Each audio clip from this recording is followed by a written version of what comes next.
የዛሬው ዕለት የኪዳናት ሁሉ ማኅበር የቃል ኪዳን ሁሉ መለስተኛ የሆነው የዛሬው ዕለት የእመቤታችን ቃል ኪዳን ነው። እንደሚታወቀው ዘመኑ ዘመነ ጾር ጌታችን መድኃኒታችን ኢየሱስ ክርስቶስ ከሰማየ ሰማያት ወርዶ ከድንግል ማርያም ተወልዶ የመጀመሪያውን ለአዳም የሰጠውን ቃል ኪዳን ፈጽሞ ኪዳነ አዳምን በተግባር ገልጾ አካል ዘያክልን ገንዘብ አድርጎ በዮርዳኖስ ተጠምቆ 40 መዓልትና 40 ሌሊት ገዳመ ቆሮንቶስ ገብቶ ጾሞ እኛን ጾሙ ብሎ ሥርዓተ ጾምን ሥርዓተ ጸሎትን ያስተማረበት እናንተም ብትጾሙ ኋላ ትጠግባላችሁ፣ ዛሬ ብትራቡ፣ ዛሬ ብትጠሙ፣ ዛሬ ብታዝኑ ኋላ ትደሰታላችሁ ብሎ ተግባር ያስተማረበት በተግባር ያስተማረበት ዘመን በመሆኑ የመጀመሪያው ባህል የሚሆነው ጾመ ኢየሱስ ነው። ዝማሬው አገልግሎቱ በሊቃውንቱ የሚቀርቡ ሁሉ ለክብረ በዓሉ ልዩ የሆነው ቅዱስ ያሬድ ለዚህ ዕለት ለዚህ ዘመን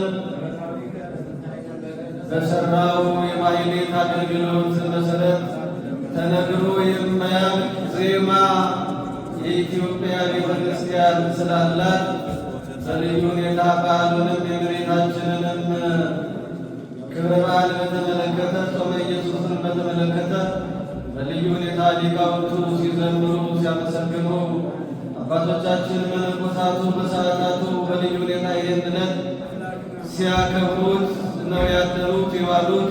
አሁን ደግሞ በቅዳሴው ብፁዕ አባታችን መሪነት ይህን የበረከት ቀን ድኅነተ ሥጋ ድኅነተ ነፍስ የተገኘበትን በዚህ መልኩ ሥጋ ወደሙን ለመቀበል የበቃው ሥጋ ወደሙን ለመቀበል ለዚህ ዕለት ያልተዘጋጀው ቁሙ በማስቀደስ ቃሉን በመስማት በልዩ ሁኔታ ቃሉን እያከበርን የምንገኘው ማለት ነው እና ይሄ ቃል ኪዳን ሁሉ ፍጻሜ የሆነው ከሰባቱ ኪዳናት አንዱ የዛሬው ዕለት ነው። የመጀመሪያው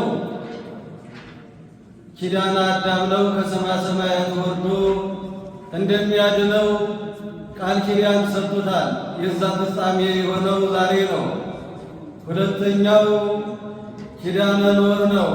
ሦስተኛው ኪዳነ መልከጼዴቅ ነው።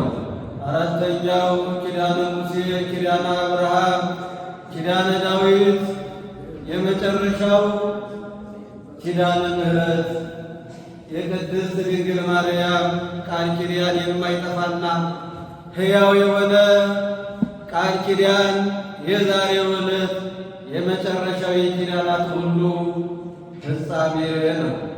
እናታችን ቅድስት ድንግል ማርያም በዚህ ዓለም በሚገባ ታሪኩን እንደምታውቁትና እግዚአብሔር አምላክ በዚህ ምድር ላይ ሲመላለስ ከእሱ ጋር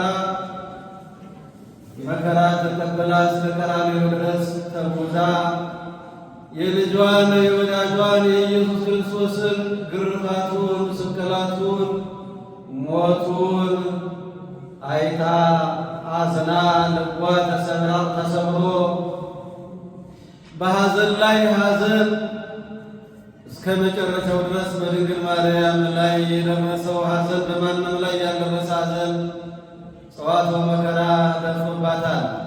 ነገር ግን በትንሣኤው ተደስታ የተሰጠው ቃል ኪዳን ፍጻሜ በሞቱ ሞትን ያጠፋ መሆኑን ተመልክታ በትንሣኤው ሁሉም ሰው እንደሚነሳ አይታ በመስቀሉ ስር እነኋት እናት ብሎ ዮሐንስ ድንግል ማርያምን እንዲረከብና እንዲወስድ ከተደረገበት ሰዓት ጀምሮ ድንግል ማርያም ወደ ቤተ ዮሐንስ ሄዳለች። ጌታችን ኢየሱስ ክርስቶስ የሰውነትን ሥራ ሁሉ ሰርቶ ሲያርግ መንፈስ ቅዱስን ልኮላቸው ድንግል ማርያም ወደዛኛው ዓለም እስከምትሄድ ድረስ በዮሐንስ ቤት መቀመጥ እንዳለባት ለዮሐንስ አስረክቧት ነው መስቀሉ ስር ሄደው።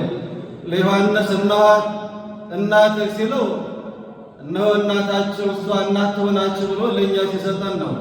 እነሆ ልጅሽ ሲል ደግሞ ልጆችሽ ብሎ እኛን በዮሐንስ ለእመቤታችን እናትነት እኛ ሁላችን የዮሐንስን ሥራ ሰርተን ብንገኝ የዮሐንስን ክብር እንደምናገኝ እግዚአብሔር አምላክ ለድንግል ማርያምም ለዮሐንስም ቃል ኪዳንን በማይታበለው ቃሉ ሰጥቷቸዋል።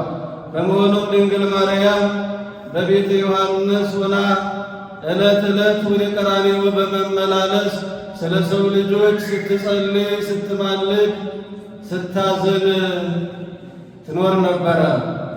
ከዕለታት አንድ ቀን ጌታችን መድኃኒታችን ኢየሱስ ክርስቶስ ድንግል ማርያም የጸለየችውን ጸሎት የለመነችውን ልመና ተመልክቶ በቀራንዮ እንዳለች አእላፍ መላእክትን፣ ጻድቃን ሰማዕታትን፣ ነቢያት ሐዋርያትን ሁሉንም አስከትሎ ነቢዩ ዳዊት እየዘመረ እያመሰገነ በቀራንዮ ድንግል ማርያም ካለችበት ቦታ መጣ ይላል። እዛም ድንግል ማርያም እየጸለየች እያለ ድንግል ማርያም የምትፈልገውን ነገር ሁሉ ሊፈጽምላት የእናት ልመና ጌታ ያስመልስ አንገት ያስቀልስ ነውና፣ እናቴ ሆይ የምትፈልጊውን ነገር ለምኝኝ አደርግልሻለሁ።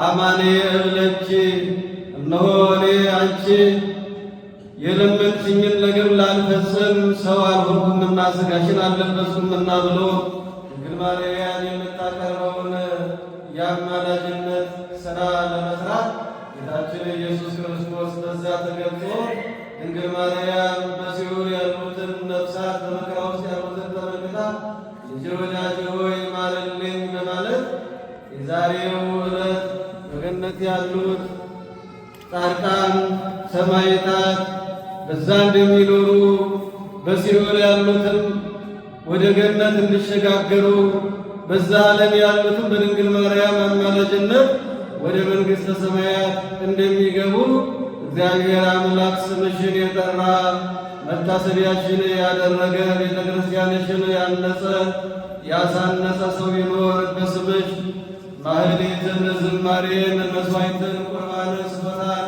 ያቀረበ ሰው ቢኖር ዓይን ያላየውን ጆሮ ያልሰማውን በሰው ልቦና ያልታሰበውን ዋጋ እኔ እሰጠዋለሁ፣ በመንግሥተ ሰማያትም ከአንቺ ጋር እንዲኖር አድርገዋለሁ ብሎ ታላቅ ቃል ኪዳን የሰጠበትና እኛም ይህንን የቃል ኪዳን የተራበውን በማብላት የተጠማውን በማጠጣት የታረዘውን በማልበስ ወደ ቤተ ክርስቲያን መጥተን በማመስገን ስጦታን በመስጠት ቅዱስ ሥጋውን ክቡር ደሙን በመቀበል የድንግል ማርያምን በዓል አክብረን የቃል ኪዳን ባለቤት እንሆናለን ማለት ነው። የቃል ኪዳን ባለቤት ስላደረገን አምላካችን ስሙ የተመሰገነ ይሁን።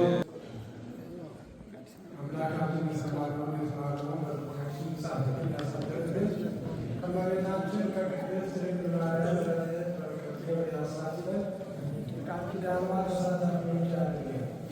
እውነት ታላቅ በዓል ነው። በዚህ ታላቅ በዓል ላይ ተገኝታችሁ ስማችሁ ያስቀደሳችሁ ሥጋውን የተቀበላችሁ ሁሉ ድንግል ማርያም በበረከት በረድኤት ትቁምላችሁ። ይህ ታላቅ ዕለት ነው። ታላቅ በዓል ነው። ነቢየ እግዚአብሔር ዳዊት ቅድም በቅዳሴው መካከል ሲዘመር የሰማችሁት ኪዳነ ተካሄድኩ ፍሬያነ ከምርጦቼ ጋራ ወይም ከመረጧቸው ጋራ ቃል ኪዳኔን አደረግኩ ብሎ እንደተናገረው እግዚአብሔር በየጊዜው በየዘመኑ ከምርጦቹ ጋራ ቃል ኪዳን ያደርጋል። ቅድም እንደተማርነው እንደሰማነው የመጀመሪያው ሰው አዳም ሲሆን ከአዳም ጋር ያደረገው ቃል ኪዳን ተፈጽሟል። ከኖህ ጋር ያደረገው ቃል ኪዳን ተፈጽሟል፣ ሲፈጸምም ይኖራል። ከአብርሃም ጋር ያደረገው ቃል ኪዳን ተፈጽሟል፣ እንዲሁም ሲፈጸም ለዘላለም ይኖራል። ከምርጦቹ ጋር ቃል ኪዳን በየዘመናቱ አድርጓል። ዛሬ የምናከብረው በዓል ደግሞ ከምርጦቹ ሁሉ ምርጥ የሆነችው የድንግል ማርያም ከእናቱ ከቅድስት ድንግል ማርያም ጋር ያደረገውን ቃል ኪዳን ወይም ለእሷ የተሰጠውን የምህረት ቃል ኪዳን በማሰብ ነውና ከዚህ የተሰባሰብነው። በረከቷ አማላጅነቷ ከሁላችን ጋር ይሁንልን። እግዚአብሔር ሁላችሁንም በሰላምና በምድራዊ በረከቱ ይባርካችሁ። ትምህርቱንም መምህር አባ ገብረጻድቅ በሚገባ አስተምረውናል። የሰማነውን በልቦናችን ጻፍብን ያሳድረን። ለዛሬ ዓመት ከቁጥር ሳይጎል በሰላም በሕይወት በጤና ጠብቆ ያደርሰን።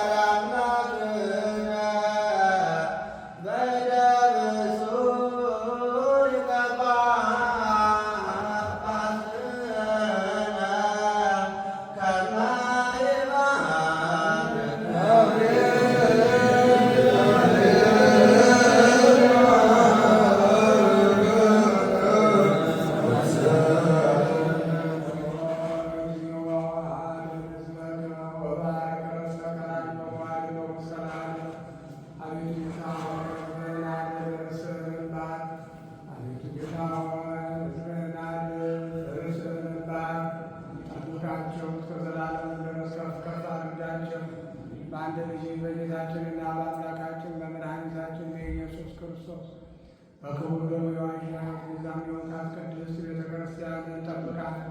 ቅዱስ ለሆነ ዝማሬ እሱም ለሆነው ለመጸለያት ወንዝን የጠራህ በዚህ ቅዱስ ቤተ ክርስቲያን መላችሁ ተሰብስባችሁ ጸለያችሁ አምላካችን የመድኃኒታችን የኢየሱስ ክርስቶስ ቅዱስ ሥጋው ክቡር ደሙ የተቀበላችሁ በማወቅ ወይም ባለማወቅ ሥራችሁን ኃጢአታችሁን ሁሉ ይቅር ይበላችሁ።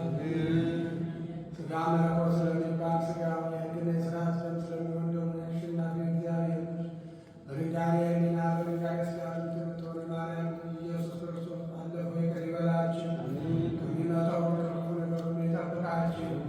አባቶች፣ ካህናት፣ ወንድሞች፣ ዲያቆናት፣ ወንዶች፣ ሴቶች ከዚህ ቅዱስ ስፍራ የተሰበሰባችሁ ሁሉ ከኃጢአት ማሰሪያ የተፈታችሁ ንጹሐን